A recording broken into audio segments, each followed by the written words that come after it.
읽겠습니다. 7절부터 읽습니다. 요한이 세례받으러 나오는 우리에게 이를 때 목사의 자식들아 누가 너희에게 일러 장차 올 진노를 피하라 하더냐. 그러므로 회개에 합당한 열매를 맺고 속으로 아브라함의 우리 조상이라 말하지 말라. 내가 너희에게 이르노니 하나님이 능히 돌들로도 아브라함의 자손이 되게 하시리라. 이미 도끼가 나무 위에 놓였으니 좋은 열매 맺지 아니하는 나무마다 찍혀 오래 던져지리라. 우리가 물어 이르되 그러면 우리가 무엇을 하리이까? 대답하여 이르되 옷도 버리는 자는 옷 없는 자에게 나눠줄 것이요 먹을 것이 있는 자도 그렇게 할 것이니라 하고 세리들로 세례를 받고자 하여 와서 이르되 선생이여 우리는 무엇을 하리이까 하매 이르되 구하된 것 외에는 거두지 말라 하고 군인들도 물어 이르되 우리는 무엇을 하리이까 하매 이르되 사람에게서 강탈하지 말며 거짓으로 고발하지 말고 받는 금료를 족간줄로 알라 하니라. 아멘. 오늘 이 본문을 통해서 함께 나누기를 원하는 말씀의 제목은 우리가 무엇을 하리이까 그렇습니다. 한번 해보실까요? 우리가 무엇을 하리이까? 하나님 말씀을 듣는 이들의 자세가 이래야 되지 않을까 생각을 합니다. 오늘도 예배당에 나오면서 주님 제가 앞으로 어떻게 살면 좋겠습니까? 이런 마음으로 나오셨습니까? 하나님, 아니면 하나님 나 힘들어요 좀 도와주세요 이런 마음으로 나오셨습니까? 두 가지가 다 있어야 될 것입니다. 세상을 살아가면서 힘들고 어려운 일들이 있기 때문에 주님을 의지하는 마음으로 주님의 도움을 구하는 마음으로 나오는 것 또한 믿음입니다. 그러나 더 성숙된 믿음은 주님 이 험한 세상에서 비록 힘들지만 제가 어떻게 하면 빛으로 살 수 있겠습니까? 어떻게 하면 소금의 역할을 감당할 수 있겠습니까? 제가 무엇을 해야 되겠습니까? 하나님 사용하여 주시옵소서. 이런 마음을 가지고 주 앞에 나올 때에 하나님은 우리를 더 감대한 강한 믿음의 사람으로 그렇게 세워주실 줄로 믿습니다. 우리 푸른마을교회 어린아이부터 노인에 이르기까지 모든 성도들이 날마다 주 앞에 주여 우리가 무엇을 하리이까? 주님 내가 무엇을 감당해야 되겠습니까? 그러한 마음으로 사명을 감당하고자 하는 마음으로 섬길 때에 하나님은 우리에게 힘주셔서 능히 감당하게 하시고 우리를 더 크게 하시고 우리에게 복 주실 줄로 믿습니다. 감기 걸리신 분들이 많으시죠? 저는 감기는 아닌데 목이 잠기네요. 우리가 지난 주일 성탄절 말고 지난 주일에 사실 이 앞부분을 봤습니다. 거기에서 누구에 대한 얘기를 했냐면 세례 요한에 대한 말씀을 함께 나눴습니다. 세례 요한은 주님보다 먼저 와서 주의 길을 예비하기 위해 그것을 선포한 마지막 선지자라고 이렇게 말씀을 드렸습니다. 그리고 그는 회개하라 천국이 가까웠느니라 라고 하는 메시지를 외치면서 회개의 세례를 전파한 사람입니다. 이 회개의 세례를 요단강가에서 전파하고 있을 때에 많은 사람들이 요한에게 몰려와서 말씀을 듣습니다. 그때 오늘 7절은 그 말씀이에요. 요한이 세례받으러 나오는 우리에게 이르되 독사의 자식들아 누가 너에게 일러 장차 올 진노를 피하라 하더냐. 이렇게 오늘 말씀을 시작했습니다. 여러분 요한이 회개의 세례를 전파하고 회개하라 천국이 가까웠느라 라는 말씀을 선포할 때에 많은 사람들이 말씀을 들으러 나옵니다. 여기 보니까 세례받으러 나오는 무리 이렇게 표현하고 있어요. 이 사람들은 굉장히 긍정적인 신앙을 가지고 있는 사람들이고 말씀을 들으려고 하는 사람들이었어요. 그렇지 않습니까?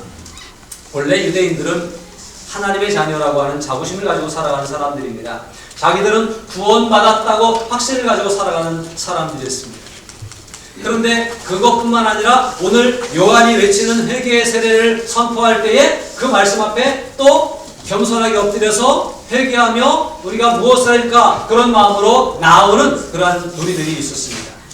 굉장히 좋은 믿음의 사람들이에요. 오늘 저와 여러분들이 주님 앞에 나와서 주여 우리가 무엇을 하리까 말씀하옵소서 주의 종이 듣겠나이다 그런 마음으로 이렇게 나왔던 것처럼 열심히 하나님 앞에 나오는 사람들이 바로 이 세례받으러 나오는 사람들이었어요. 다른 사람들과 하나님을 섬기면 더 적극적으로 더 긍정적인 마음을 가지고 말씀에 귀를 기울이고 나오는 사람들이 바로 이 사람들이었습니다. 그런데 이 말씀을 들으러 회개의 세례를 받기 위해서 나오는 이 사람들에게 세례 요한이 말했던 그 말투를 보면 보통 심란한 것이 아닙니다. 뭐라고 하고 있어요? 복사의 자식들아 이렇게 얘기하고 있습니다. 여러분 기왕에 말씀을 들어나왔고 은혜 받으러 나왔고 무슨 말씀하시는 내가 듣겠나이다 이런 마음을 가지고 자세를 가지고 나왔는데 뭐라고 그러고 있어요? 복사의 자식들아 이렇게 선언을 하고 있다고 하는 사실입니다. 여러분 같으면 어떻게 하시겠어요? 네? 어떻게 하시겠어요? 여러분들도 아멘이십니까? 한번 아멘 해보실까요? 아멘. 자신 없어요. 내가 이런 소리 들어놓았나? 이렇게 생각할지도 모르겠습니다. 그런데 이 세례 요한은 독사의 자식들아라고 이렇게 선언을 하고 있음을 볼 수 있습니다. 이 독사의 자식들아 얘기는 더 말하면 요즘 우리가 듣기 좋은 우리가 들을 수 있는 이해할 수 있는 말로 말하면 좀 표현이 그래서 죄송합니다만 마귀 새끼들아 그런 얘기예요. 그렇지 않습니까? 뱀은 에덴 동산에서 선악과를 따먹도록 유혹하고 꾀인 사탄의 심부름만 했던 그가 뱀이잖아요. 독사의 자식들아라고 하는 얘기는 사탄의 후예들아 이런 표현이기도 합니다. 이 소리는 굉장히 듣기 거북한 얘기지만 이게 세례 요한이 하나님의 마지막 선지자가 강력하게 백성들에게 선포한 말씀이라고 한다면 이 말이 틀리지는 않은 말씀일 거예요. 주의 종의 입에서 나오는 말씀이 틀리지는 않을 겁니다. 성경에 기록된 말씀이 틀리지는 않을 거예요. 이 말은 무슨 말이냐면 믿고 있지만 하나님의 백성이라고 자부하고 살고 있지만 이들의 마음 가운데 뭐가 있다는 거예요? 독이 있다는 거예요. 독을 품고 있는 거예요. 겉으로는 선량해 보이고 겉으로는 양 같아 보이지만 일 같은 마음들이 속에 들어있기도 하고 독사 같은 독을 품고 있는 경우들이 있어요. 그래서 벼르다가 그 독을 확 발산하는 경우들도 우리가 살면서 있지 않습니까? 품으려고 품지 않았는데도 불구하고 우리 속에 있는 독이 어느 순간 튀어나와서 누군가에게 해를 끼치게 하는 그런 일들이 있지 않습니까? 많은 유대인들이 하나님을 믿는다고 자부하고 살려고 있지만 그러나 정작 하나님 앞에서 진실함으로 하나님을 섬기고 진실함으로 하나님의 마음을 배우려고 하는 것이 아니라 이 정도는 됐지라고 하는 생각 가운데 살고 있었고 잘하면서도 한편에서는 독을 품고 있었고 원수가 풀려고 하고 있었고 누군가에 안 갚음하고 싶어 했고 걸리기만 해봐라 이런 마음을 가지고 살아가는 모습도 없지 않아 있었다라고 하니 예수님이 사역을 감당하실 때 수없이 찾아와서 공격하고 시험하고 괴롭히고 잡아가려고 하고 했던 사람들의 모습이 바로 이런 모습이 아닐까 하는 생각을 해봅니다.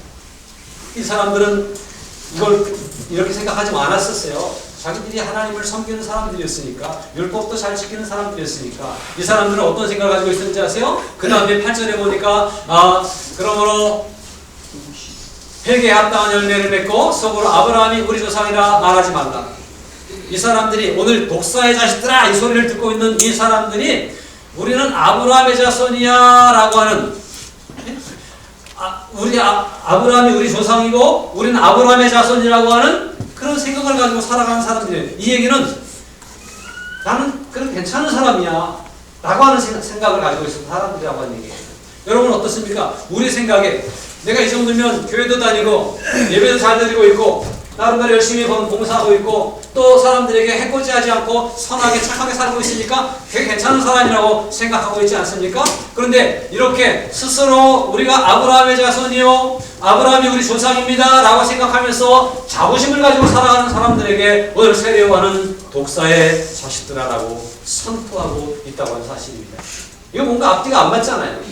못된 사람들, 죄 짓고 감옥에 가 있는 사람들, 잘못을 저질러서 도망다니는 사람들, 누가 봐도 다 악을 행하는 그런 사람들에게 독사의 자식들아 이렇게 선포하면 말이 맞지만 그렇지 않고 우리는 하나님의 자손입니다.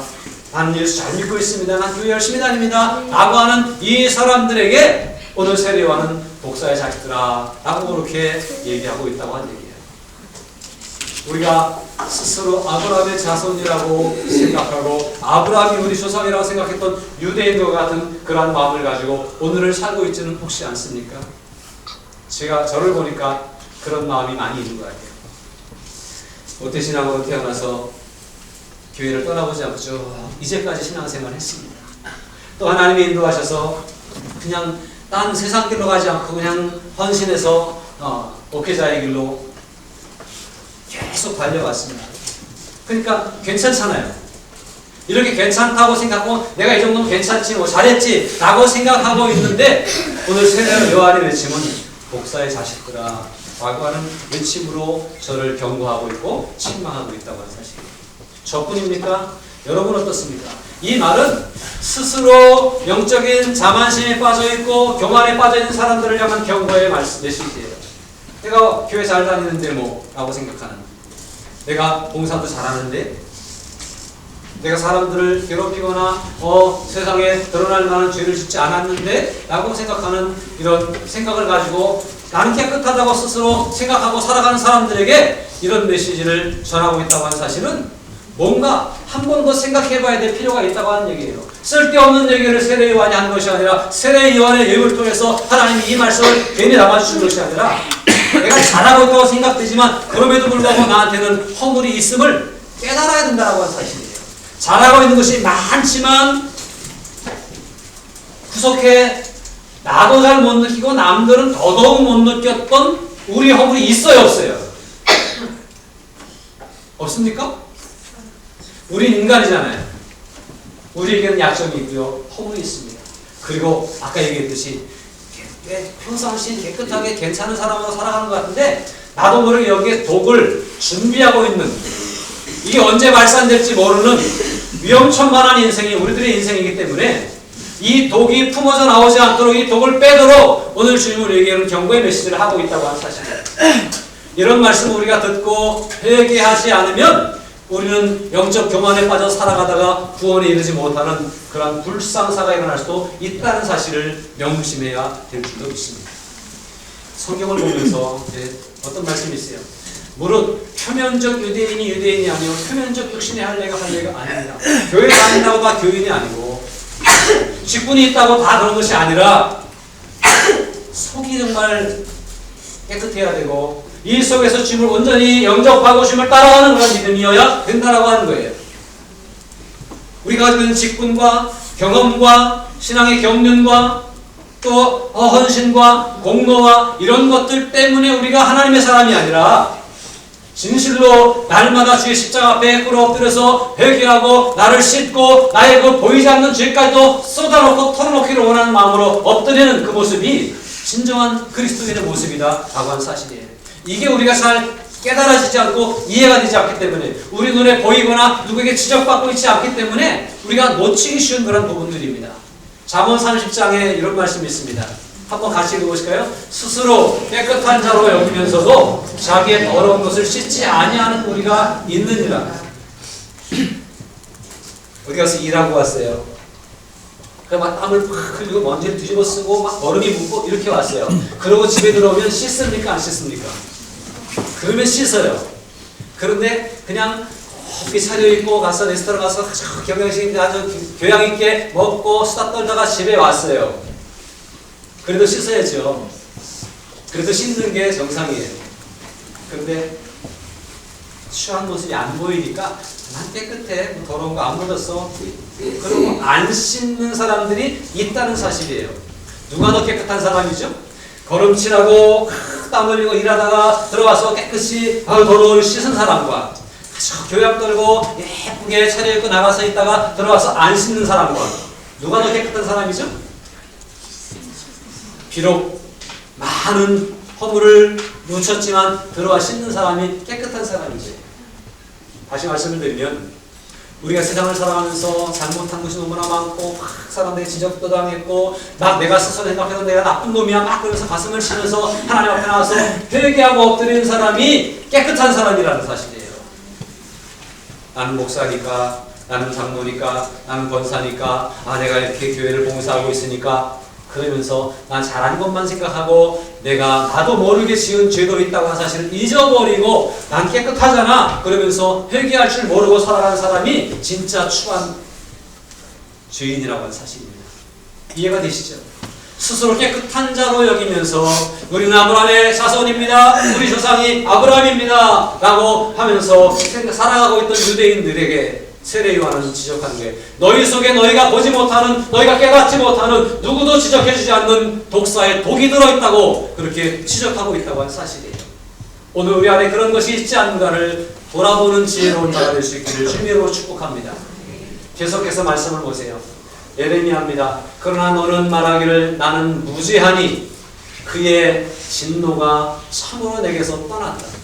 나는 죄가 없다. 하나님이 지금 나한테 임할 리가 없다라고 생각하는 사람이 있다는 거예요. 그러나 보라, 내 말이 나는 죄를 범하지 아니하였다 하였으므로 내가 너를 뭐하리라? 심판하리라. 나는 죄를 안 졌어요. 나는 죄가 없어요. 내가 뭐 잘못했어요? 나는 회개할 게 없어요 라고 하는 사람이 그 회개할 게 없다고 하는 그것 때문에 뭘 받는다는 거예요? 심판을 받는다는 사실이에요. 그렇다면 오늘 이 세례 요한이 독사의 자식들아라고 했던 이 외침이 우리 속에 순간순간 들려져야 될 것이고, 내가 죄가 없다, 난 죄가 생각이 안 나, 그럴 것이 아니라 나도 모르는 독사의 독이 내 속에 있음을, 내 삶에 구석구석에 있음을 인식하면서 그것이 나를 죽이고 남을 죽이는 그러한 일들이 우리 속에 있음을 인식하면서 회개하기를 힘쓰는 우리의 삶이 되어야 되겠습니다. 잠언은 또 이렇게 얘기합니다. 사람의 행위가 자기 보기에는 모두 깨끗하여도 여호와는 심령을 감찰하시느니라. 내가 볼 때는 아무 문제가 없는 것 같아요. 그러나 하나님 보실 때는 문제가 있다는 거예요, 없다는 거예요? 하나님 보실 때는 우리의 삶에 허물이 많이 있습니다. 기준이 내가 기준이 아니라 하나님의 기준이세요. 내가 이 정도면 괜찮잖아. 내가 이 정도면 잘했지 뭐. 내가 뭐 문제가 있어 라고 말할 것이 아니라 하나님 보실 때 내가 깨끗한가를 체크하고 말씀에 비추어서 내가 온전한가를 바라보면서 그렇게 주님의 뜻대로 살아가는 그런 성도가 진짜 성도요, 진짜 믿음의 사람이요, 구원받은 성도라고 하는 사실입니다. 오늘 한 해를 마무리하는 마지막 주일에 이 말씀을 보면서 나도 모르게 난 잘했다고 생각하며 여기까지 걸어왔던 우리들의 모습을 내려놓고 정리할 수 있는 그런 시간이 될 수 있기를 바랍니다. 그래서 나는 깨끗한 줄 알았는데 사실은 내 속에 있는 죄가 있음을 깨닫고 그것을 회개하며 살아갈 수 있기를 바랍니다. 세례 요한은 외칩니다. 이미 도끼가 나무 뿌리에 놓여 있다는 거예요. 이대로 있다가는 금방이라도 찍혀 불에 던져지는 일이 생길 수밖에 없다는 거예요.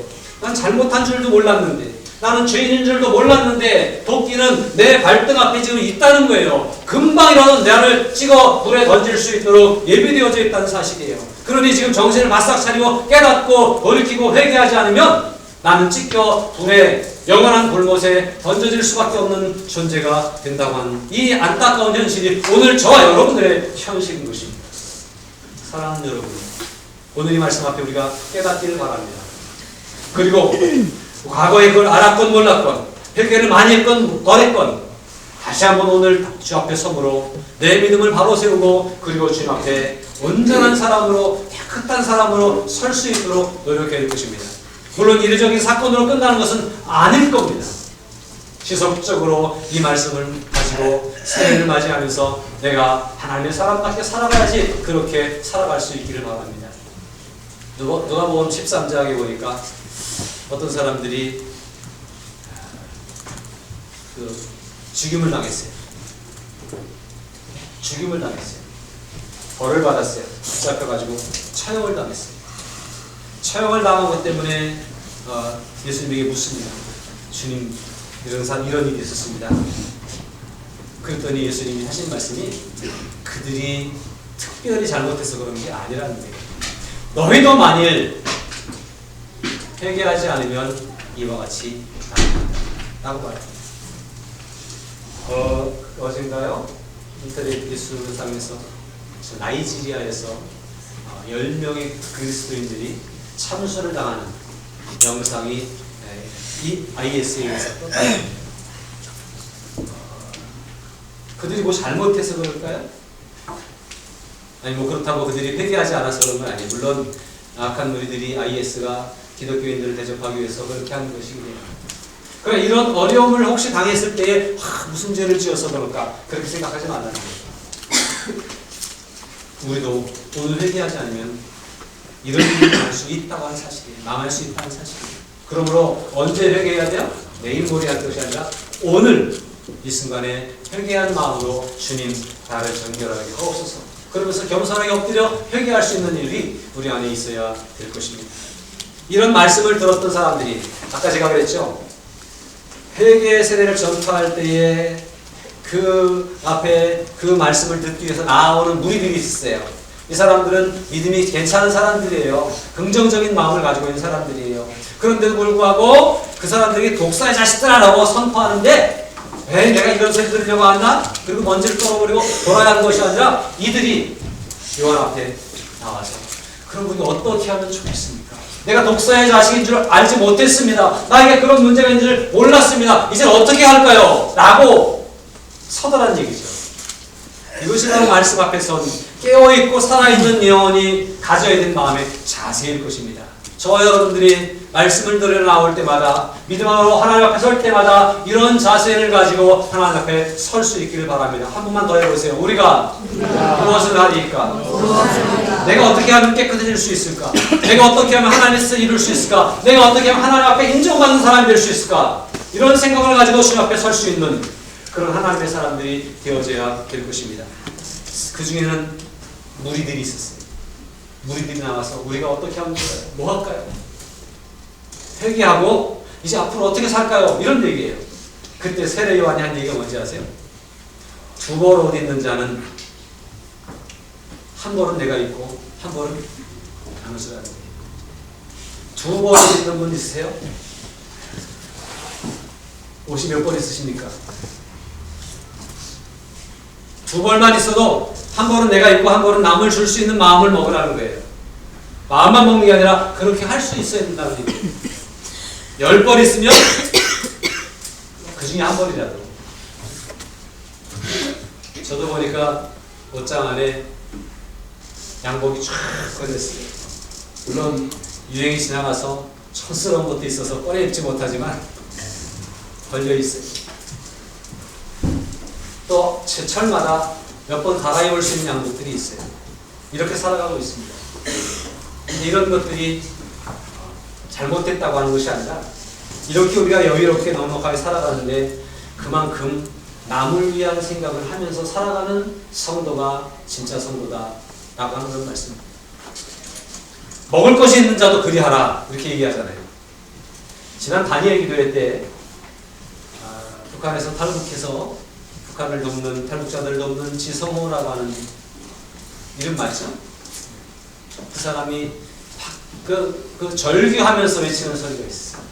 먹을 것이 없어서 먹고 살기 위해서 탈북해가지고 한국에 왔는데 여기 와서 보니까 같은 형제요 동족인데 음식물 쓰레기가 막 넘쳐나더라고 하는 얘기예요. 막 울부짖으면서 그 얘기를 하는데 제가 마음속에 걸리는 거예요. 저도 밥을 먹을 때마다 어디 가서 식당 가서 음식을 시켜서 먹을 때마다 이게 계속 걸리는 거예요. 그렇지 않습니까? 옷 두 벌 입는 자는 한 벌을 나눠주라고 먹을 것이 있는 자도 나눠주라고 그렇게 말씀하는데 우리는 나눠주는 것보다 내가 더 좋은 것 가지려고 더 많은 걸 먹으려고 내가 더 많은 걸 취하려고 하는 생각을 가지고 살아가면서 나만을 위해 살아가면서 하나님의 사람이라고 말하는 것은 아니다라고 하는 사실이에요. 바라기는 저와 여러분들의 삶의 일부분이 내 것이 아니라 남의 것이 되었으면 좋겠습니다. 남보다 더 많이 가지는 것이 성공이 아니라 남에게 더 많은 것을 주는 것이 진짜 인생의 성공이고 믿음의 승리자라고 하는 사실을 깨닫고 살아갈 수 있기를 바랍니다. 우리 어린아이들이 아직 어리지만 내가 어떻게 잘 살까를 생각하며 살아가는 것이 아니라 내가 어떻게 남을 도울 수 있을까, 내가 어떤 일로 많은 사람들에게 선을 베풀 수 있을까 라는 마음을 가지고 살아가는 거예요. 공부를 하는 이유도 내가 출세하기 위해서가 아니라 사회에 좋은 선한 영향력을 끼치기 위해서 공부하는 거예요.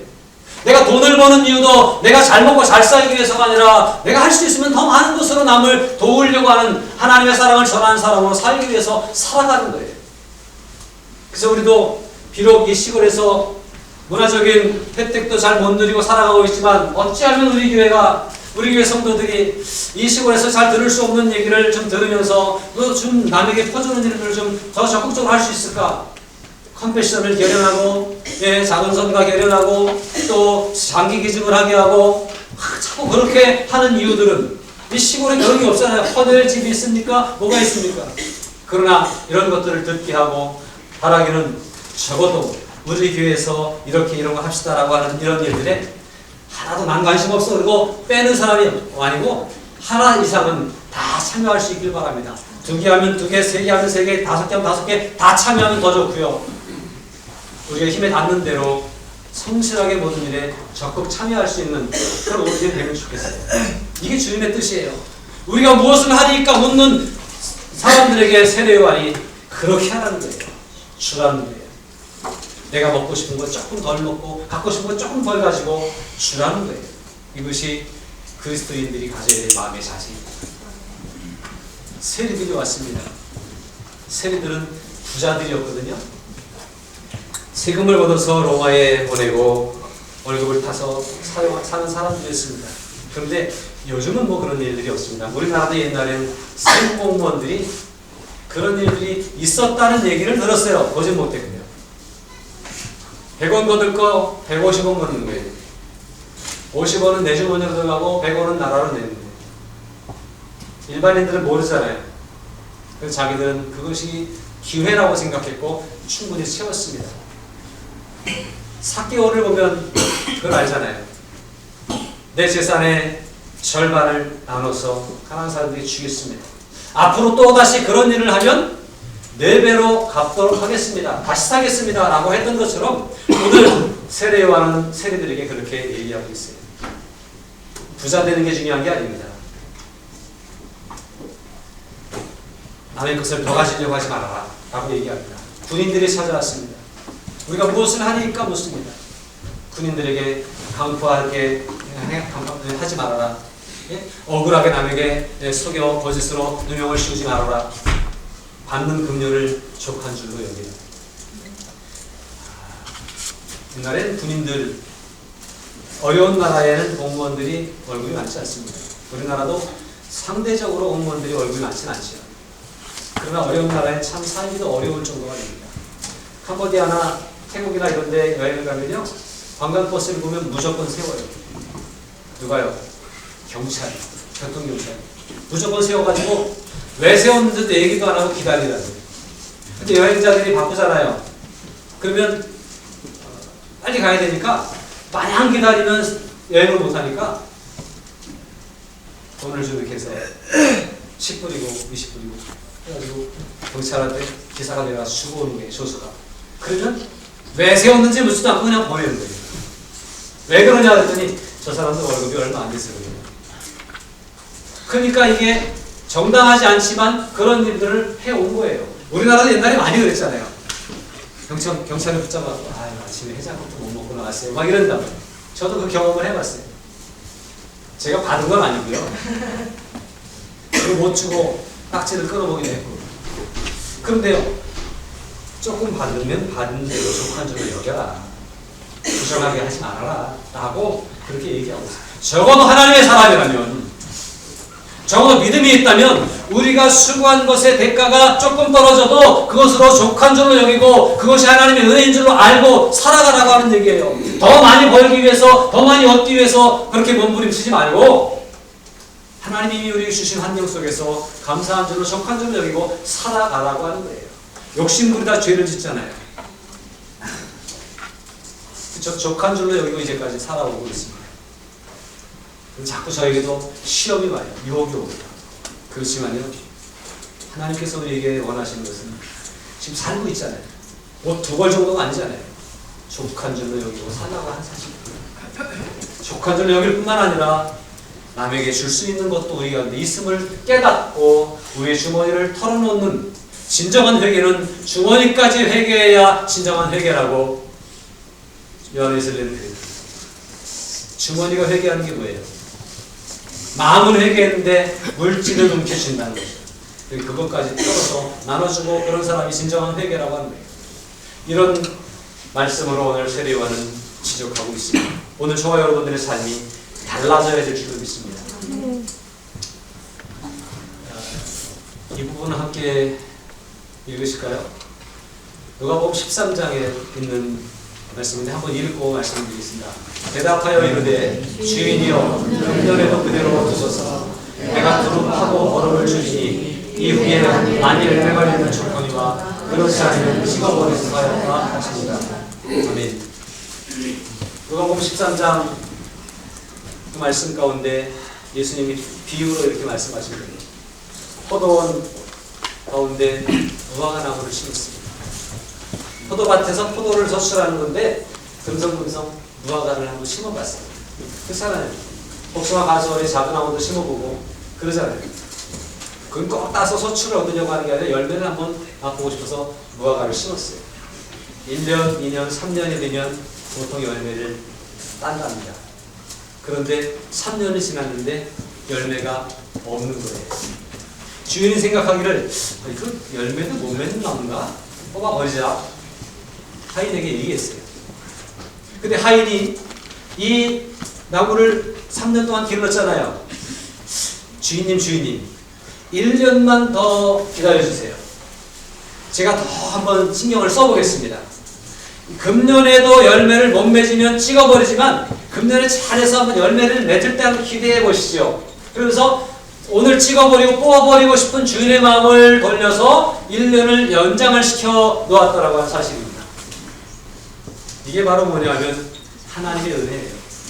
우리들이 이제까지 살아온 사실을 생각해보면 독사의 자식들아라고 선포될 만큼 우리가 잘못한 것들이 있는데 오늘 그걸 생각하면 나무불에 놓인 도끼를 들어서 당장 치고 지옥불에 던지고 싶은 하나님의 마음이시지만 그러나 1년만 더 기다려보자 라고 했던 그 포도원 농부의 이야기처럼 오늘도 참아주시고 있다고 한 사실이에요. 이 말씀이 오늘 저와 여러분에게 2020년 한 해는 기필코 열매를 맺으리라. 기필코 새 삶을 살리라. 달라지지 않으면 찢겨 불에 던질 수 있다고 하는 경각심을 가지고 다시 살리라. 이런 마음을 가지고 이 말씀을 마음에 새기고 살아갈 수 있으면 좋겠습니다. 이대로 있다간 어떻게 될지 모르는데요. 교회 다닌 걸로 흡족하지 않습니다. 내가 직분을 가지고 있는 것으로 다 되는 게 아니에요.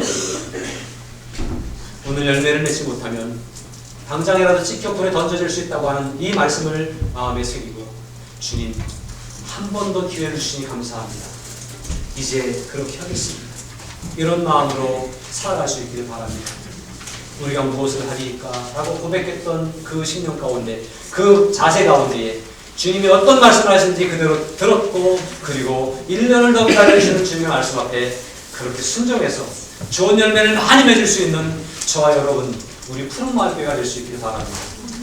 하나님을 기쁘시게 해드리는 하나님이 흡족하게 여기시는 열매가 되는 저와 여러분들의 삶이 되기를 주님의 이름으로